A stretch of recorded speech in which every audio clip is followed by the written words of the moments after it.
I think we've prepared really well. Like every training session, we've been absolutely on it, and everyone knows what the end goal is, so everyone's focused. There's no one messing around at training. Like we're all pushing in the same direction, really, which is putting us in the best stead for the weekend, and everyone's really looking forward to it. So yeah, just can't wait to get going now. Faced tough opposition, though. Newcastle are a really strong team, but we've played them already this year. But what are you expecting from them? Well, we dealt with them for 10 minutes. I think we dealt with them really well. These boys won last year, so yeah, I think it's going to be a really tough game, and dealing with all the international superstars that we've got is going to be difficult. But we've got our own secret weapons, so. There's plenty of experience in our side, isn't there, of those big matches?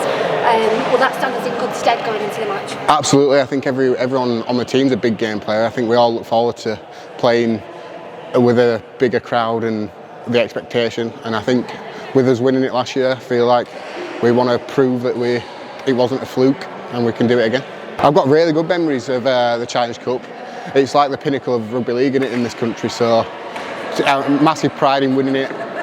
It's got on a different scale to what I am used to. I think I won it in a sports hall, not live on the BBC, so that's something to look forward to. But yeah, it's the pinnacle of rugby league in domestic games, so I just want to pick up another winners' medal. Since that game and since the World Cup, the momentum for wheelchair rugby has just grown and grown, hasn't it? It's fantastic. Do you think that it's now being played at the biggest stage it's ever been and live on the BBC? Yeah, absolutely. We just need to keep that kind of coverage going, because it's gone quite quiet during the season on the media front, so it's good that they've picked up the major finals, and hopefully people will dive straight into it from like the fever they caught at the World Cup. Hopefully now they'll see it on TV again, they'll go, oh, this is what we've been missing, and hopefully more broadcasts will pick it up and go, it needs to be more than just 2 games a season, that needs to be on the BBC or any other broadcast. Just for people who may not have ever watched wheelchair rugby league, can you describe to a novice who's never seen it before what to expect from a wheelchair rugby game? Fast pace, looks like chaos, but we know what we're doing. But it's just fast, ferocious and loud. That's how I'd sum it up in 3 words, but yeah, it's the best sport I've ever seen, and I'm lucky enough to play it. So I got involved, I'm from Halifax, and we had a very famous Paralympian who won, Hannah Cockcroft. She won like 4 gold at London Paralympics, and she went to my school, so I knew her quite a bit.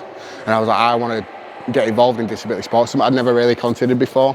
And then I got playing wheelchair basketball, and they had a rugby team at Halifax as well, so I got into the rugby. And then I sacked off the basketball because I fell in love with wheelchair rugby league.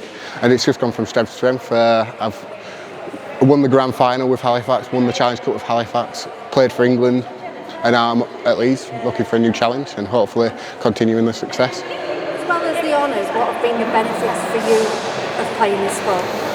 Just having friends that also have disabilities. It's a weird thing being disabled. Like if you go to like a mainstream school, you're kind of like the only disabled person, whereas you come to a community like this where everyone's got their own unique story, and you can share what it's like growing up, and you just bond over little nuances that other people really haven't experienced because they don't have the same like outlook on life that you do. So yeah, it's been really, really good to just immerse myself in the disability community, really.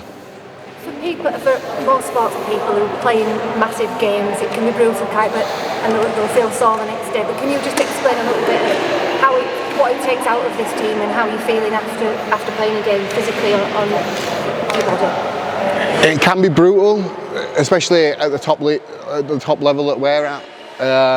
It does burn your shoulders, and you'll get to like the 60th minute and you'll be like, oh, I can't wait for this game to be over, I'm dying here. But just the willingness of your teammates just carries you forward. It's like any other sport, the competitiveness takes over, and you don't really feel it until you wake up the next morning, you're a bit stiff and you're like in pain, but if you get the win, it's all worth it. So yeah.